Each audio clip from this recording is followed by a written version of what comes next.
Welcome, everyone. Thanks for being here today. We're going to talk about trading and a lot of different issues in that topic. So we're going to start off by introducing myself. I'm Monique Botkin with the IAA, and it's great to see you all. Our panelists, I wanted to introduce them to you. To my far right is Ari Burstein, President of Capital Market Strategies. He represents advisors, hedge funds, private equity funds, broker-dealers, and exchanges before U.S. and global regulators and policymakers. He formerly was head of regulatory affairs for Crabe Consulting and senior counsel at ICI for almost 2 decades. So many of you might know Ari from that. Prior to that, he served as an attorney at the SEC in the Division of Investment Management and the Division of Market Regulation. Lewis Collins is general counsel of GW&K Investment Management in Boston and joined them as general counsel in 2017. Prior to joining the firm, he served as senior vice president and senior counsel at Affiliated Managers Group, overseeing legal and regulatory compliance for many different firms. And prior to that, he was an attorney at Ropes & Gray, representing investment management firms. And Jennifer Klass is a partner at Morgan Lewis in New York. Her practice focuses on regulatory counseling on a broad area of investment management, and she advises investment banks, advisors, broker-dealers, and private fund advisors, as well as mutual fund advisors, on investment advisor registration and interpretive guidance. And she also served as vice president and associate general counsel at Goldman Sachs. So before we turn to our panel, we just wanted to kind of get a sense of everyone in the room, the size of your firm. So if you have less than 15 employees at your firm, please raise your hand. Okay. So a good number of you. We wanted to kind of get a sense. Obviously, this topic can really be looked at in many different ways depending on the size of your firm and the type of your business. But we really have a couple of objectives today. We want to talk to you about some recent regulatory and market developments, what the SEC is looking at in their exams on this area, as well as in recent enforcement actions that are important to advisors. And then we're going to talk about some policies and procedures and best practices and takeaways in some of the other trading areas. So with that, I'm going to turn it over to Jen, who's going to provide us a little overview of best execution, which you're all familiar with, but it's an evolving topic. And so I'll turn it over to Jen. Okay, great. This is on, right? Mm-hmm. Okay, just checking. So good afternoon, everyone, and thanks for having me. As you all know, from an investment advisor perspective, the SEC interprets fiduciary duty that investment advisors have as including the duty to seek best execution. And the interpretation of best execution for the last 30 plus years has been that the advisor has an obligation to execute securities transactions for clients in such a way that the client's total costs and proceeds are the most favorable under the circumstances. And that under the circumstances language is important because best execution fundamentally includes an evaluation of a broad range of both qualitative and quantitative factors. So although price and commissions are an important piece of it, it's also, evaluation of the broker's services based on the value of the research they provide, their execution capability, commission rates, financial responsibility, responsiveness, in a broad construct. And it's also been very clear over time based on the interpretation that best execution doesn't mean, although the SEC might take a different view in some contexts, that it's the lowest possible price. And so the key to best execution, at least that as we see it, is that you have to have a process in place to review best execution and to evaluate what the brokers who you're selecting to trade for your client accounts, what their execution quality looks like, and what the factors are that go into the determination to select one broker-dealer over another broker-dealer.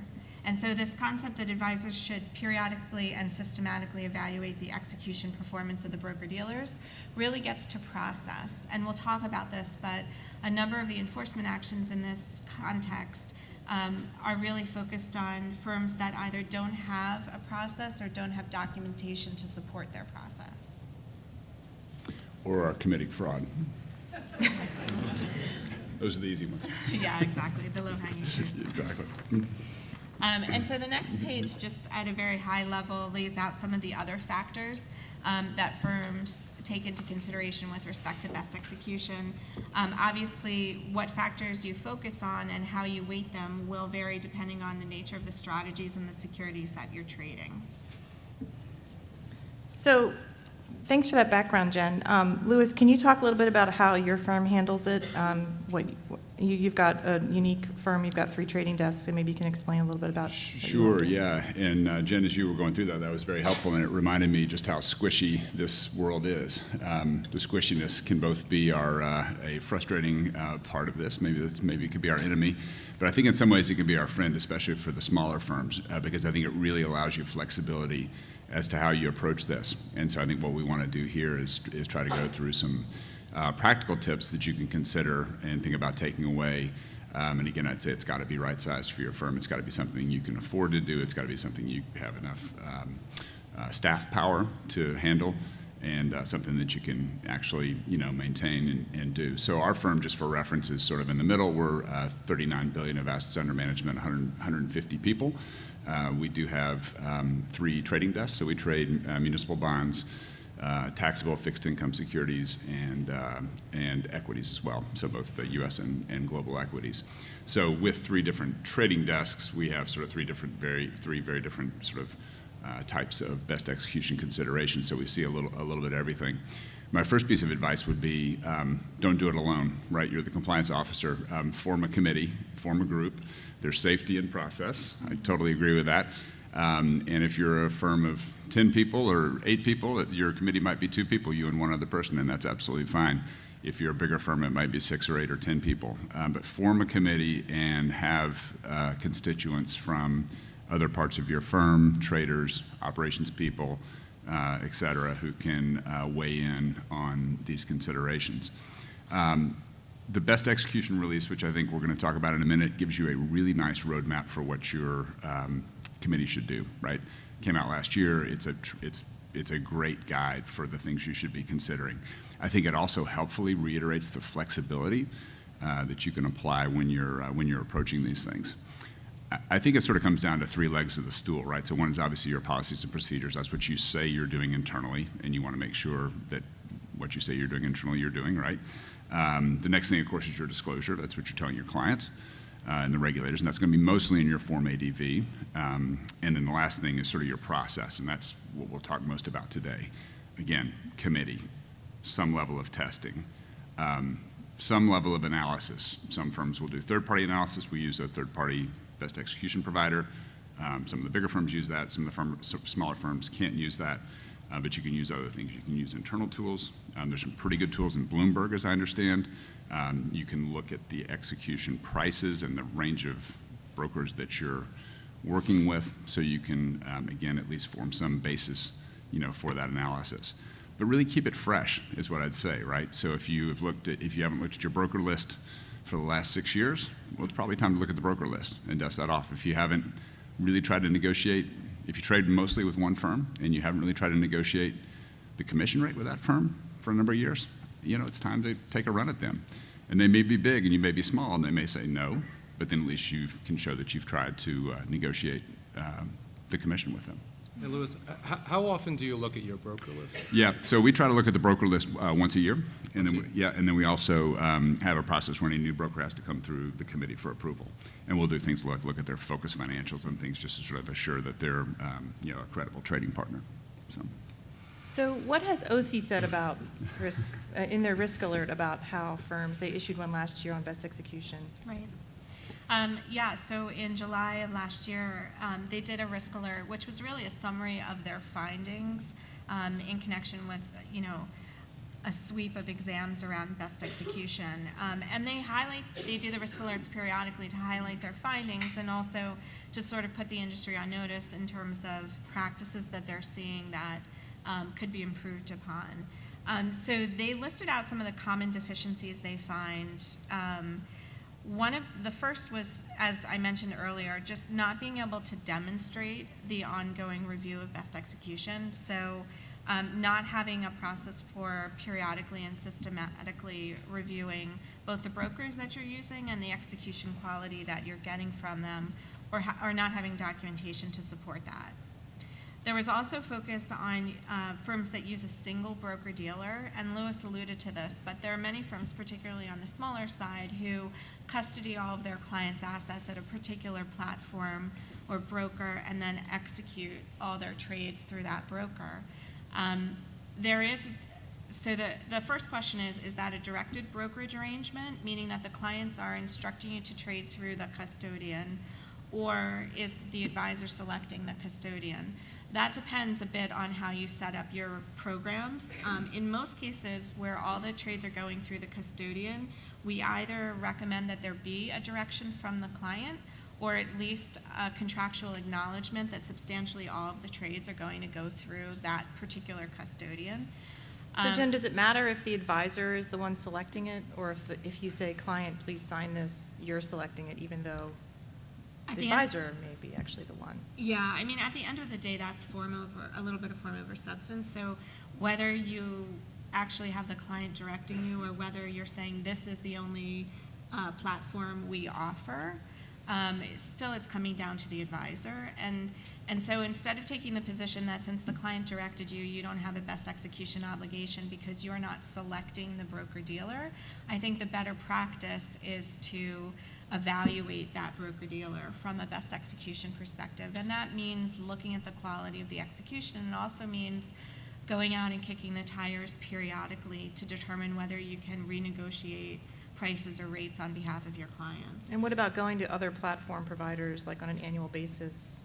Yeah, the SEC in the past, and particularly in some deficiency letters, has criticized firms for not sort of doing an RFP and going out to a couple of different platforms. I think that that's a helpful way to validate whether or not you have, a good economic arrangement on behalf of your clients. Sometimes it's just not feasible because if you're realistically, not going to move, it can just be a little bit dicey. But I think it's helpful to get some bids, at least every, 2 years or some. Or at least do an periodic analysis basis. where you're documenting what you would get if Yeah. if you moved to a different platform. Exactly. Yeah. Louis, can I ask you, so Sure. along those lines, to the extent you can say, Yeah. how many brokers do you typically have on your broker list? What's the percentage of, is it, I assume it's kind of top-heavy in a lot of respects and depends on equities and fixed income, and have you seen that reduced over the last few years? Yeah, so for our firm, we are now trading with probably 65 different firms across those 3 desks, but it's absolutely an 80-20 rule in many cases where, the bulk of the trading is done with larger firms. That's particularly true in things like emerging markets or, municipal bonds where more of the issuance is controlled by the larger firms. I think that broker universe has shrunk. I think anything that folks in this room that can do to help your traders shrink the broker universe is a good idea. Help them along the way, especially if you can pair some of those firms off. I'll probably make the same comment when we come to soft dollars. If you have some dusty old things that you're still paying for with soft dollars that probably need to be reassessed. But again, I think the whole idea of trying to keep that list as fresh as you can is a great process. And the risk alert also referenced soft dollars in terms of ensuring that disclosure is clear about what the firm's soft dollar practices are, what kinds of services you're receiving for soft dollars, mixed use allocations, to the extent that you have research or brokerage services that are not clearly under 28E. There's often an allocation between soft and hard dollars. Really thinking about what that allocation is and making sure you follow through on it if it's appropriate for that type of service. Those are some of the other things that were referenced in the risk alert. Okay. And we actually have a question. Can you address trade-away fees? So custodians charge them if you don't trade through their platform. What have you seen in that area? Yeah. So trade-aways come in 2 different contexts. One is where you have sort of a sole provider and you trade away. The other is in the wrap context where you have third-party managers that trade away from the sponsor.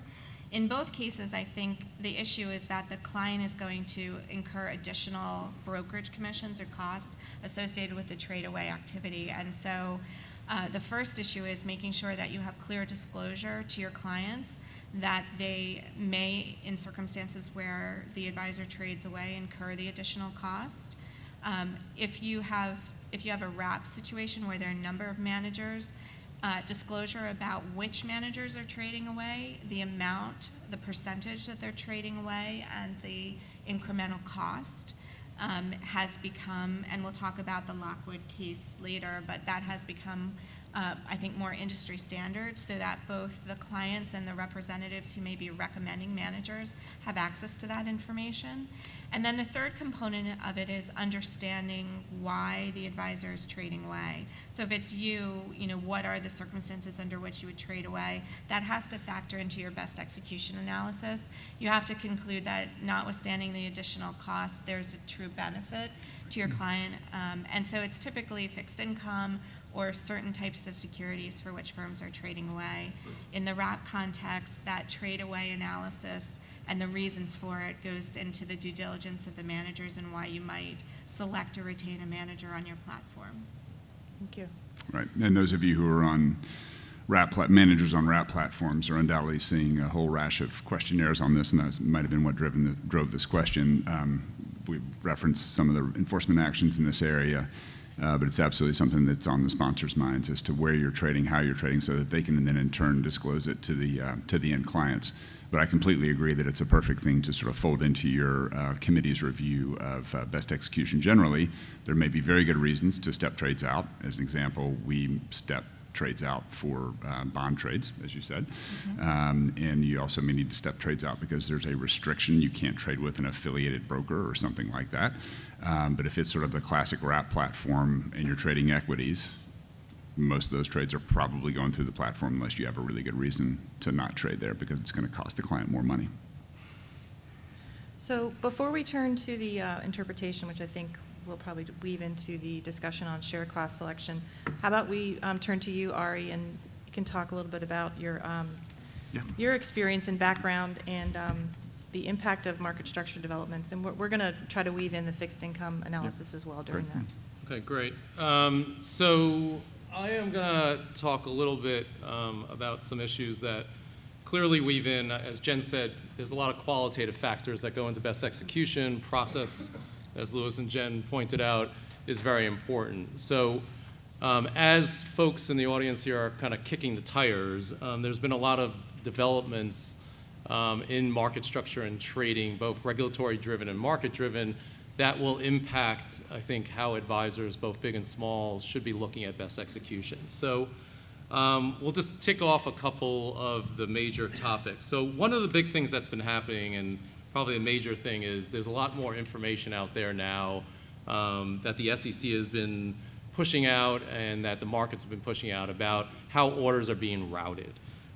So really the key thing here is back in November, the SEC adopted amendments to Rule 606 of Reg MS, which probably most of you have no idea what that is. But basically, it is really requiring broker-dealers to disclose more information about how they are handling your orders. So this was an initiative that was pushed for probably the last 4 or 5 years by the buy side, by the advisor community, to find out really more information about what your broker-dealers are doing with your orders. So this is going to go into effect later this year in a couple months, barring the SEC delaying it because there's been some questions about implementation. But the bottom line is the brokers are going to have to disclose more information about what they're doing with your orders. The SEC is really looking at this more. They're going to look at what advisors are doing with this information. I'm looking at a quote from Chair Clayton on this. He said, "The rule amendment will make it easier for investors to evaluate how their brokers handle their orders and ultimately make more informed choices about the brokers with whom they do business." So at the very least, it's going to help you guys start a more enhanced dialogue, if you want to call it, with your brokers.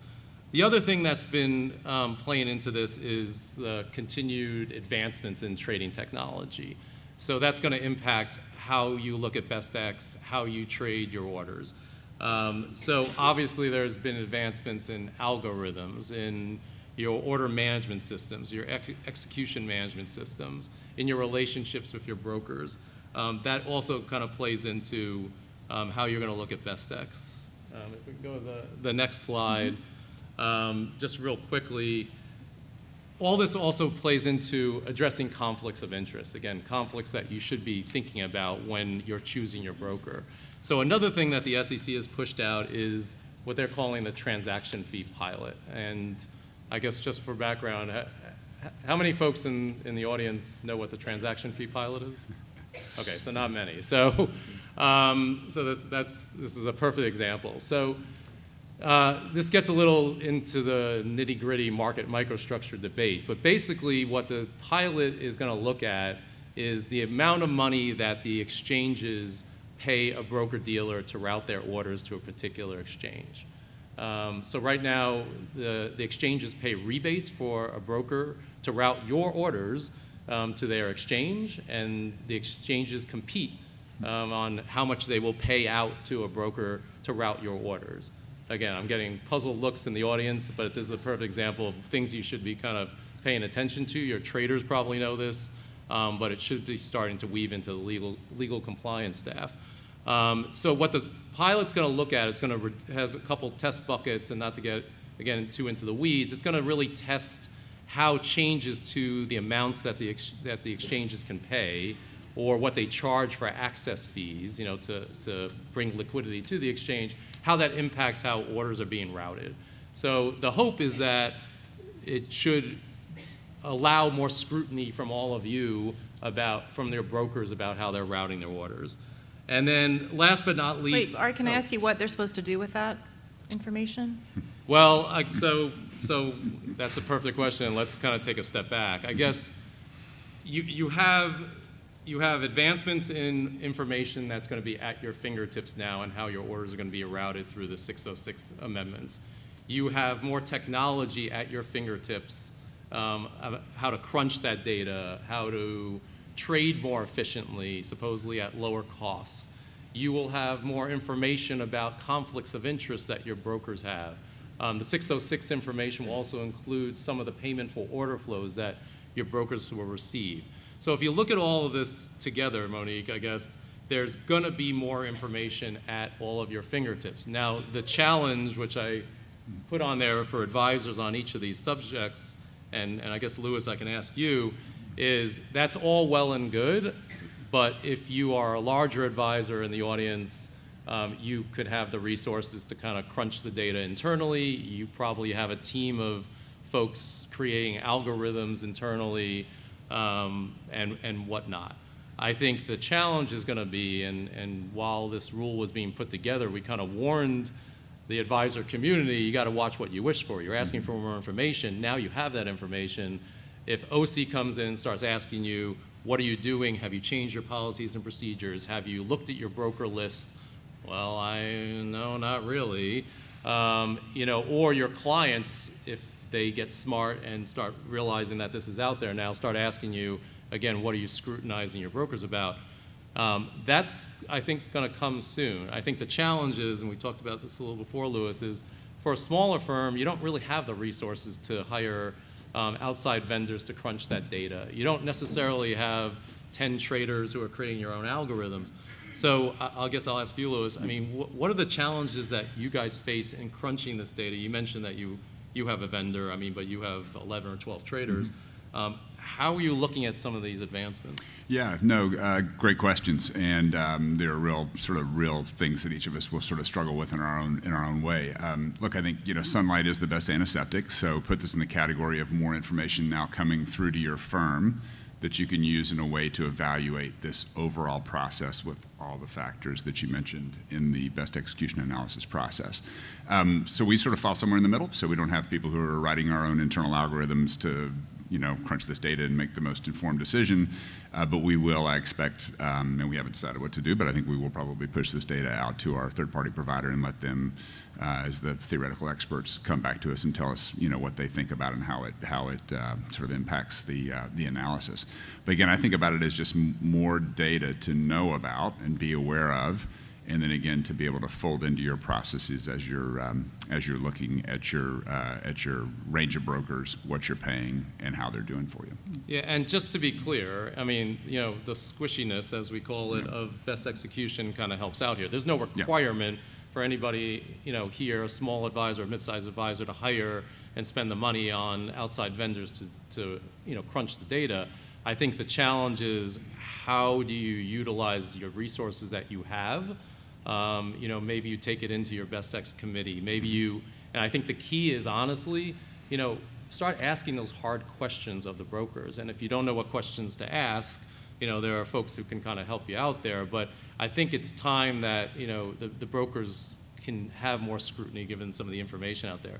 The other thing, Monique, just to point out quickly, is there was a speech that didn't note in our slides here because it just happened a few days ago, but SEC Chair Clayton and Brett Redfern, who's the Director of Trading and Markets at the SEC, gave a speech last week outlining the market structure or trading, significant events for 2019. Talking about technology, Chair Clayton pointed out, and he noted best execution, and if I can find it here. As just one example, it's clear that technological change drives our understanding of best execution. Said bluntly, for best execution to be true to its name, the in-practice requirement should reflect the trading ecosystem of the time. With that in mind, it's important that we reassess, and he mentioned some of the trading rules that are out there, as well as our understanding of best execution in today's marketplace. So again, I think there's a focus at the SEC now on best ex, given some of the initiatives they're pushing out, and as I said, I think there'll be more scrutiny on all of you in the audience. Thank you. So, Louis, we have a question talking about your broker approval process. You mentioned you look at focus reports. So could you expand a little bit on that? And then are there any instances in which you have not approved a broker based on your analysis?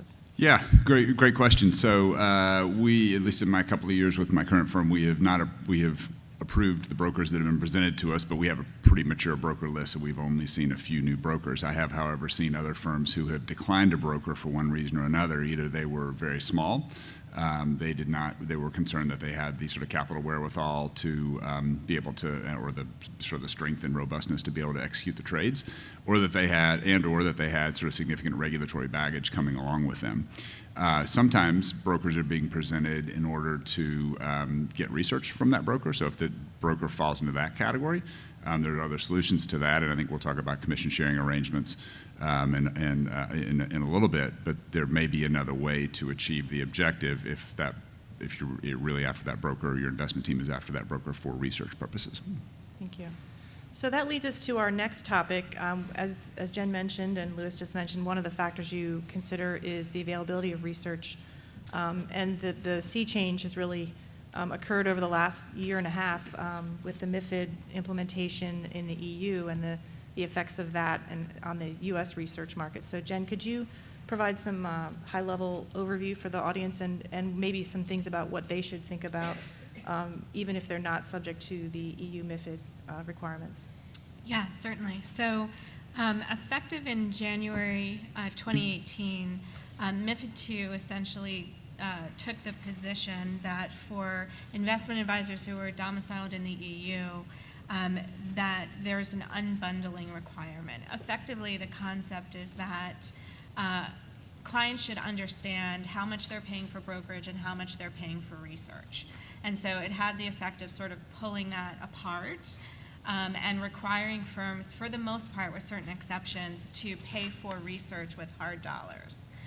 It's obviously in stark contrast to the U.S. regime, where under 2080, a fiduciary has the ability, a safe harbor, basically from a breach of fiduciary duty, to pay up in commissions in order to receive the benefit of research, subject to certain requirements. And so what it has done is a couple of things. One, it's created a sea change in terms of how regulators generally are thinking about this bundling concept and whether or not there has to be transparency of the costs of commission versus research. I think that clients, particularly larger clients, institutional clients, are starting to think about this as well, and we can talk about that. And then it has created, on the SEC side, the SEC has put out a series of no action letters, a suite of 3 no action letters that are designed to address some of the friction between the UK regime and the US regime, and essentially allow investment advisors and broker-dealers to continue to conduct business if they're dealing with EU-based advisors. So basically, if you're an EU advisor, you can't pay a broker for execution and research anymore, right? A bundled Yep, fee that right. covers both. They have to be Yep. segregated. And But in there the are U.S., you can't pay a broker a fee because that's it's research and kicks them into the investment advisor registration. And that was actually one of the key issues that the SEC addressed in the no action letters. So they put out a suite of 3 no action letters that are referenced on the screen. The first was a SIFMA letter that raised the question or addressed the question of, okay, if I'm a broker-dealer and I'm receiving hard dollars for the provision of research, then am I required to register as an investment advisor? Because that's not advice incidental to brokerage if you're getting a specific fee for that. And so the SEC said for a 30-month period, so this isn't a complete solution, this is an interim step until 2020, broker-dealers don't have to register as investment advisors if they're providing research to EU investment advisors or firms who are contractually required to comply with MiFID. And so that was the first issue they addressed. The second issue was an ICI letter that addressed this question of allocation and aggregation of orders. So the SMC guidance from many years ago allows investment advisors to aggregate trades and execute them together, including along with the investment advisor and its principals, so long as all of the accounts get essentially average price, get the same price and share commissions.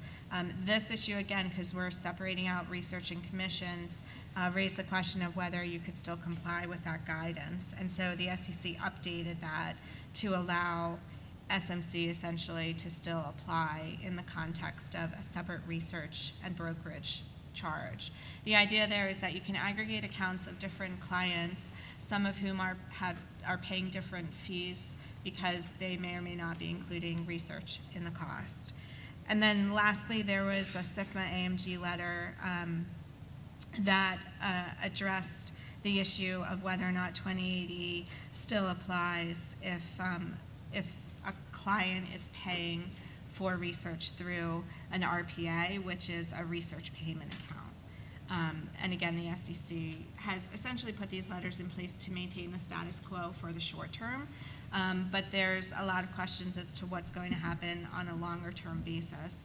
One thing that we're seeing, and I don't know if anyone in the group is seeing it, is that in order to preserve the status quo in the U.S., some firms are essentially continuing the existing process and charging a bundled fee for research and brokerage and then rebating the portion of the fee that relates to research back to the clients. And so that's a way of navigating some of the U.S. issues, but still satisfying conceptually the EU framework. Wouldn't that be a challenge procedurally?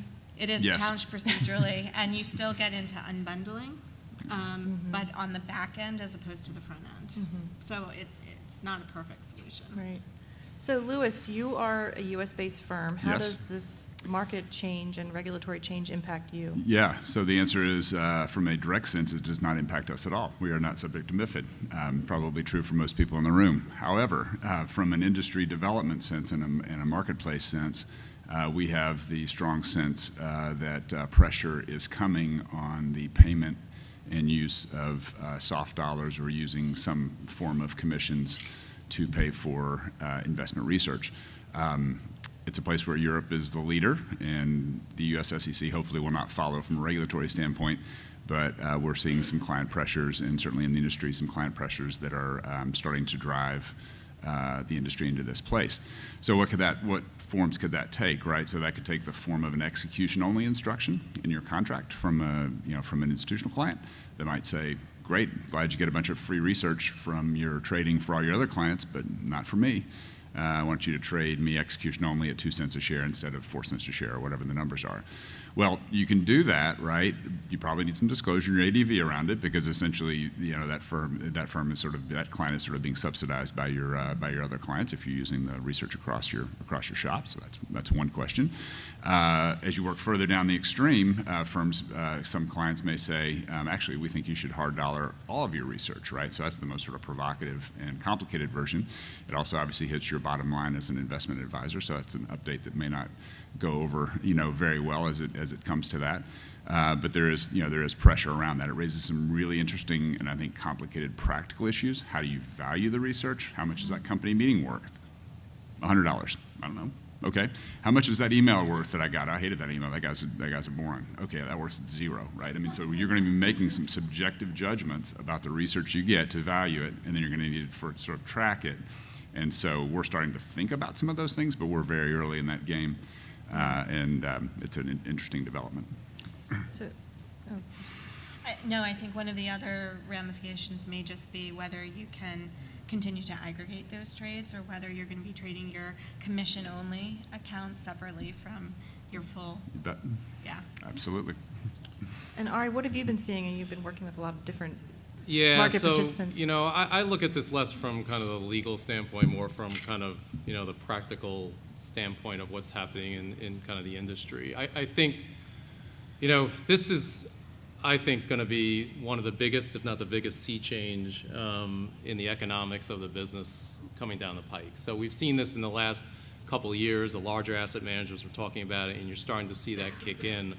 If you talk to the larger asset managers, and I don't know how much you guys have been following this, but MFS, Capital Group, Wellington, Fidelity, now T. Rowe have kind of been out there saying we are going to hard dollar all our research, or we're planning to hard dollar our research. I think if you talk to some of the larger asset managers, everybody has said to me, look, we're probably going to have to go down that route just from even the pure pressure. Mm-hmm. So you have the larger asset managers moving towards paying hard dollars. Well, where does that leave the smaller asset managers? I think if from the ones that I work with and I talk to, they are still saying, we cannot pay hard dollars, and that's really going to impact our bottom line. We're either going to have to cut out research, or it's going to really put pressure on us whether we can still exist and trade. I think if you look at some of the comments that have been out there, Marty Flanagan, who's head of Invesco, as most of you know, I think gave an interview in the FT yesterday where he said a third of the asset management industry may be gone in 5 years. Mm-hmm. And that is part of the reduction in revenue, but the increase in cost, and part of that is the global nature of the industry. I think, Louis, as you alluded to, what I'm also hearing is there's no way for a larger asset manager who, has a trading desk in Europe, who buys research in the U.S., to do one thing in Europe and then do something else in the U.S. and do something else in Asia or wherever they're trading. All the trading desks are kind of mingled together. So everybody, again, there's more pressure to kind of go down that route. I think on the sell side, which is interesting, which is going to impact, I think, all of you and how you look at research and trading, is you have the independent research providers, which are also under pressure. Anecdotally, and I don't know how many of you have gone through this discussion with some of your independent research providers, but they are scrambling to get advisors, probably yourselves and others, to sign on the bottom line now. Hey, for $300,000, I've heard, sign on the bottom line now, we'll provide you research. And I've heard that then ticks down to a discount of about 75%, and then they'll give it to you for $70,000 or whatever. But they're stressing about what to do with this. I think it's also going to play into what advisors, really look at from what the brokers are providing. So maybe it is research, we don't need this, or we don't need that call. The one thing that I did hear, and I'm curious, Louis, to hear your perspective, is that while the larger advisors are able to get that corporate access, so that's one big thing I've heard, that corporate access, well, okay, if we hard dollar, we don't need the brokers because we are a very large asset manager. An issuer will come to us if we call. That's the one thing that I think smaller advisors, at least from the folks on the trading desk that I've heard, are kind of a little bit worried about getting that corporate access. So I don't know how much you deal with corporate access or how that plays into it. Corporate access is a big deal for us. We rely principally on brokers right now to do that. And so one of the questions is going to be, will we continue to rely on brokers? And if so, will we start to ascribe some value to what that meeting was worth, right? And again, that's going to be a spitball number, honestly. It's an internal number that we would come up with and go with. What I would say is, and this is not a new solution, but what we found very helpful for sort of true research from non-brokers that are important to your investment process, commission sharing arrangements are a great way to do that. Pretty widely accepted.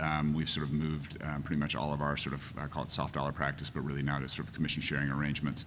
It's easy to administer, it works, it's pretty well accepted. It's interesting because the RPAs, the research payment accounts, apparently have quite a bit more administrative and operational challenge to them under MiFID. So it's a thing that's out there. If your firm, especially some of the smaller firms, is not used yet, it may be a way for you to sort of pool some commission credits to pay for key aspects of research that you might need. Yeah, and just to play out, Jen, what you said, you have these no action letters. From what I understand, the SEC really doesn't have an appetite, honestly, to kind of fix, if you want to call it, the research problem, or to go to the Hill and fix 2080 and things like that. I think from what I've heard from some recent meetings is that the SEC is going to kind of still take a step back, see how the market plays this out. But I think you're right. July 2020 hits and some of these no action letters go away. It's going to be really difficult for a European advisor to accept any research here. And I think either the large brokers are going to have to either register as advisors and suck it up, or we'll have to see. But it's gonna be and actually recently in the last few months, there have been a number of letters written to the SEC asking the SEC to adopt some exemptions for brokers that provide research. And so now the SEC has been formally asked to address this via rulemaking. So it'll be interesting to see, and I know that tomorrow we're going to ask Dahlia Blast, the IM director, about that, and to see what they're thinking. And they do want data, but it's very difficult to provide the data on what's currently happening. Right. The other thing I'm sorry, Monique, to add is that the SEC, I think, has said to the industry, from what I've heard, is that, well, we can technically implement the same RPA or CSA type initiative that Europe did in here. I think, and again, for folks like you, Louis, from what I understand, it's going to be just operationally and procedurally a nightmare for all of you to renegotiate with all of your counterparties. Yeah. It'd be a one-by-one process. That's why it helps to have a shorter broker list than a longer one. So actually, we have a question, Louis. How much weight do you put on corporate access and research when you evaluate brokers for best ex? Yeah, it's a great point, right? So we do a biannual meeting every 6 months, I think, if I use the word right, exercise where we rate the brokers for their research, and that is really primarily for our firm is for corporate access. So we find the value in the corporate access rather than in sort of the daily research reports that get blasted around on emails or whatever. So that's an important component. We set I'll call it a loose internal target. We aim for that target in terms of our overall commission dollars, and we're usually, sort of around it. But we also try to be pretty transparent with the brokers and tell them, hey, you guys were in the top 5 last year and you've slipped to the next tier this year because we didn't think you did as well. Or hey, good job, you've moved up the the chain. So it is again a sort of a back and forth. But again, I think it's a place where you want to have some regularity to your process, whatever that is, once a year. There's no magic to it, but just so that it doesn't get stale. And be prepared, obviously, for an OC exam to have the documentation. You bet. And I would say that'd be a good thing to do with your brokerage committee, like everything else. So before we switch gears, we're going to... Yeah. Oh, yeah. How much weight you want to put in there is more reasonable. Like, either, I'll register and I'll put an active broker. Yeah. Oh, yeah. Okay, So got the it. So question is how not much just the weight? research, but on the overall. Yeah, but this is for another best access. Yep. You put everything else like 90% and corporate access is around 10. Yeah. So we don't put any sort of percentage numbers on it. It's squishy, but the corporate, I would say that the broker's ability to execute has got to be of a sufficient quality. You wouldn't want to take on a broker that doesn't have sufficient quality just because of the corporate access. Yeah. Like, you Let's call it 50-50.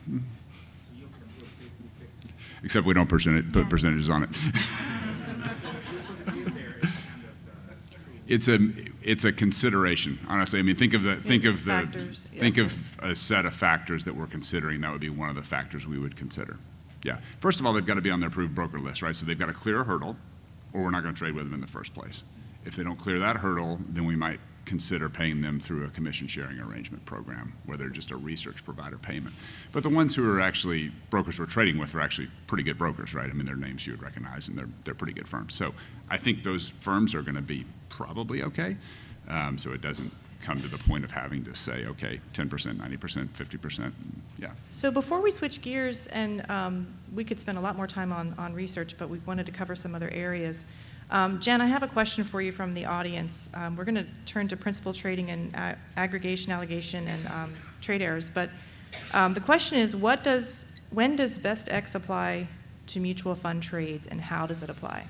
Yeah, so we've spent a lot of time over the last several years now with respect to the mutual fund share class selection cases. And as you know, the majority, but not all, of those cases include not just a charge for breach of fiduciary duty for failure to sufficiently disclose compensation associated with a share class selection, but also a violation of best execution if you put a client into a higher share class when a lower share class is available. The SEC, from the enforcement and OC perspective, have applied the concepts of best execution to share class selection from a conceptual standpoint. So they've basically said that the overall umbrella of best execution, which again requires you to execute securities transactions in a manner that is, most favorable to the client based on the facts and circumstances, applies not only with respect to the selection of a broker-dealer to execute, which is the traditional analysis for best execution, but also to the selection of a share class. I think that reading is a little bit strained because the best execution interpretation and guidance has always focused on the selection of a broker, not whether or not a particular mutual fund or share class is appropriate. Including the more recent guidance, the interpretation that the SEC issued on the fiduciary duty last April, Right. and the OC risk alert. Right. Neither one of those mentioned selection of mutual fund share classes. Right, and the SEC interpretation from April on standard of conduct for investment advisors is particularly frustrating because there's a whole section in there that deals with best execution and essentially retreads old ground and just summarizes the guidance that's historically been out there, but doesn't at all address share class. And then there is a section on share class that is built into the duty of care discussion that doesn't at all reference best execution. So it's interesting, there's sort of this dichotomy between what OC and enforcement are saying and what the Division of Investment Management and the Commission are saying more generally in terms of policy making. But at the end of the day, the answer is regardless of whether best execution should or does technically apply to mutual fund share class selection, given all of the focus and the duty of care issues associated with putting your clients in a more favorable share class, you should have a policy as an investment advisor around share class selection. And it should be a robust policy that considers all of the reasons why, if you're not in the lowest share class, why you're not, and talking about conversion processes and reviewing the share classes as they come out, because that's the current expectation from a regulatory perspective. And if you go back to best execution is really about process, then what I think we're really looking for in the share class side is to have that policy and to have a process around reviewing and evaluating the share classes that you're putting your clients in. Does it have to be called best execution? I don't think it should be. Does it have to be part of your best execution committee? It can, but it doesn't have to be. But I think the most important thing is that you have something in place. Yep, I agree with that. I think it's a fiduciary issue more than anything else, and I think it's all about process. And I think if you read some of those cases, you see sort of people have stubbed their toes where, again, the selection of the share classes has gone stale, and there were better options available, and, sort of no action was taken. There's completely legitimate reasons to not be in the lowest cost share class, right? There's a bunch of important shareholder services that come along if you buy through a platform, a no transaction fee platform or whatever it is. There's lots of reasons to be on that, to buy that particular share class, but you just want to be able to demonstrate that you've considered them. And the guidance in the share class context has never said that an investment advisor has a fiduciary duty to be in the lowest cost Correct. share class. It says that you have a responsibility to disclose if you're not, effectively. And so it really is a disclosure issue.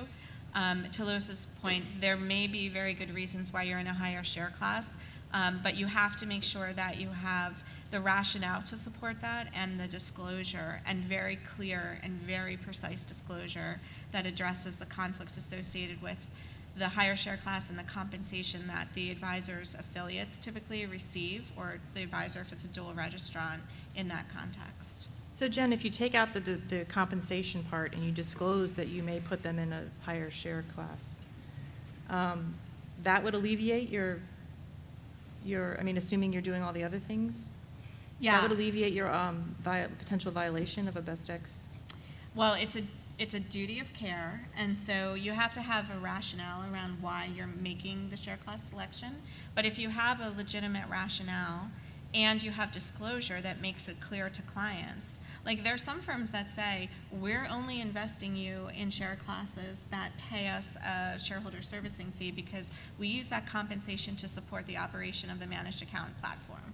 And if we didn't charge that, if we didn't receive that compensation from the fund companies, we would charge you more as a client. So it is acceptable so long as it's clearly disclosed. And Okay. the debate with the SEC has been around the clarity of the disclosure, not the fact that you can't do it. Right. Okay, that's helpful. Okay, so we have about 5 minutes left, and we wanted to cover a couple of other topics. So Jen, can I ask you to talk about a couple of cross-trading and principal trading SEC enforcement actions that the audience may be interested to hear about? Sure. So, I would just say generally, we haven't seen a lot new from an enforcement and examination perspective in the trading context. It's many of the issues that we've talked about over the years. Cross-trading, the issue is really, first of all, inadvertent crosses. That's one of the things that the SEC does take a look at, because it's very easy to identify potential cross-trades once they get your trading data. And so there have been a lot of questions around inadvertent cross-trades. The enforcement actions, however, have related to situations where there is a cross-trade. So this is two advised accounts where an advisor is moving one security, selling it from one client and the other client is buying it. There have been situations where enforcement actions have been brought around what's the price at which the security is crossed. Is it an independent price? If you're subject to an investment company requirement, then you have to make sure that it's the midpoint of the bid and the ask. So there have been a couple of situations that are referenced here where firms didn't appropriately pick the price for the cross trade. I would also note that you have to, when you're dealing with cross trades, advisors' accounts, regular accounts are fine. There are additional hurdles that you have to think about from an ERISA and from an investment company perspective. So Lewis, what can you share about policies and procedures? Yeah, just say no. So avoid them, except if you really, really have to do them, then do them with a lot of process around them. We don't do them as a matter of policy. If you are doing them in a mutual fund context, there's a rule for that, as you were referencing. There's a rule gives you a good roadmap, so you could use that, but I would put a ton of process around it, make sure that compliance is in the room and that you've documented exactly how you've done it and why you think that's better for the client. Is there a process you've put in place for testing for inadvertent crosses? Yeah, so I think that's a great question, especially for, how many people trade fixed income here? I mean, yeah, okay, good. So a decent number of people. So I think that's a tricky one, right? So if you're liquidating one account in the morning and then you're funding a new account, or if client's funding a new account in the afternoon, could you be selling a muni bond in the morning that you actually want to buy in the afternoon, right? I am strongly of the view, and some regulators would disagree, and some people in the room might disagree. I'm strongly of the view that it is not a cross trade if you have 1 second of true market exposure. 1 second or more. That being said, it's not true market exposure if you have arranged for the broker to hang on to hey, that bond's a pretty good bond, hang on to, Bloomberg message, hang on to that for me, I might be buying it later on today or whatever, right? So I think that becomes a training point. So I would absolutely train your traders to not be giving that message out to their brokerage counterparts. And then, yeah, sure, Monique, I think you're right. You can do some testing, some reviews, some execution reporting to see if you have done a round trip in a security within a day or within a couple hours or some sort of thing, so that you can sort of see if there's something there that you need to put in another mechanism for. And I would just add to that the concept of exposing the trade to the market and having that market exposure be the difference between a prearranged trade and a trade that's not works, except in a context where you have, for example, highly illiquid securities. Exactly. So you have to pay attention to what the market is, Yeah. too, for the security. Agreed.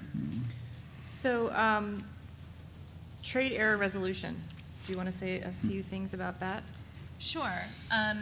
So trade errors is, again, a process issue, and it's important that firms have a process in place that requires employees and traders to identify errors and escalate them to the right people, and then to have a resolution process. From a fiduciary perspective, the general framework is that if the client received a benefit or a gain as a result of a trade error, they should retain that gain. They should also not pay or be subject to any costs associated with corrections. And so there are a number of sort of steps that are outlined on the screen in terms of how you identify and resolve trade errors. I think, again, it's process and it's documentation to make sure that you're looking at it through a fiduciary lens to make sure that the client's put back into the position that they should have been in, and that you document the resolution of the trade error. I think it's also just important to note, again, with ERISA, there could be a different analysis with respect to ERISA accounts around trade errors, so they're always a footnote. And Louis, how do you all handle Yeah, so we use a subset of our brokerage committee, the relevant portfolio manager or trader, and then operations and certainly compliance. And it completely agree. It's all about process. I would also call out the importance of sort of box 1 on the chart, which is the fact-finding box. You've got to start by finding the facts, understand what it is. And the other thing I would say is that this is really the world of the land of art, not science. So 10 very reasonable people sitting in this room could come up with 10 different numbers to resolve a particular trade error, and all of those could be entirely reasonable. So you just want to have, again, process, determination, client communication, payment if you need to pay it, documentation, and that's going to be that's your safety blanket.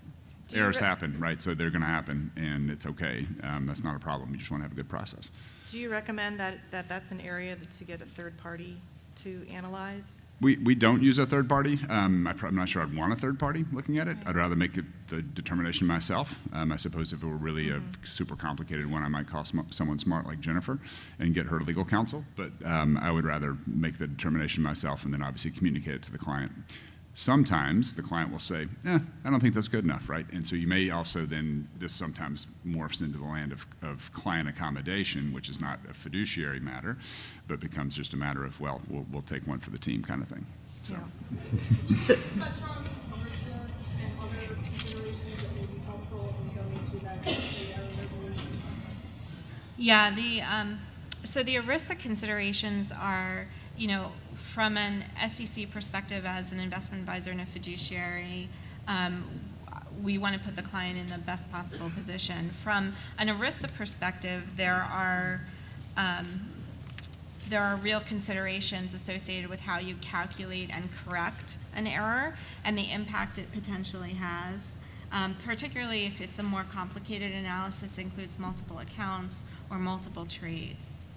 And so it's just a slightly different analysis that requires some more attention and focus.